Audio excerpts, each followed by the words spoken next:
ពេលហ៊ូថាបានលើដូចនេះក៏បង្ហាញទំនុកចិត្តព្រាមថាចង់ពិនិត្យជីបចុះគាត់រួចក៏ផ្អែកលើការយល់ឃើញរបស់ខ្លួនកែសម្រួលវិជ្ជាបញ្ជារបស់គ្រូដោយក្លាហានលោកម្ចាស់ក៏ឃើញទឹកចិត្តហ៊ូថាស្មោះត្រង់ក៏ជឿតាមវិធីរបស់គាត់ក៏លេបថ្នាំទៅ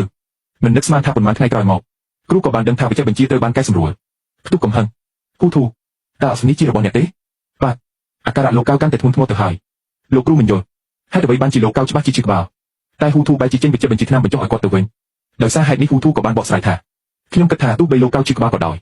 តែជំងឺកើតចេញពីខាងក្នុងមិនមែនបណ្ដាលមកពីខាងក្រៅទេការបែកញើសមិនមានប្រសិទ្ធភាពទេគឺមានតែប្រើថ្នាំបញ្ចុះទេទើបអាចបំបត្តិការជាក្បាលបានមិនក៏អាការៈលោកកៅកាន់តែធ្ងន់ធ្ងរទៅវិញហ៊ូធូអ្នកពិតជាធ្វើឲ្យលោកគ្រូភ្ញាក់ផ្អើលមែនបែរជាព្យាបាលជំងឺដែលលោកគ្រូមិនអាចព្យាបាលបានជាសះស្បើយទៅវិញហ៊ូធូអ្នកពិតជាពូកែណាស់តាមពិតគ្រាន់តែជាការភ័យខ្លាចទេលោកគ្រូក៏បានសួរភ្លាមថាតើជំនាញពេទ្យរបស់គាត់បានមកពីណាហ៊ូធូពេលនោះហើយទើបគាត់និយាយទាំងអៀនខ្មាស់ថាខ្លួនបានលួចរៀនជំនាញពេទ្យ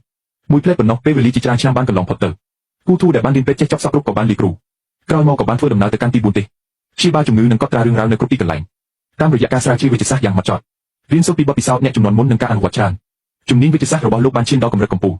ថ្នាំស្ពឹកដែលលោកបានបង្កើតថែមទាំងលឿនជាងបច្ចេកទេសប្រើថ្នាំស្ពឹកលោកខាងលិចដល់ទៅជាង 1.500 ឆ្នាំ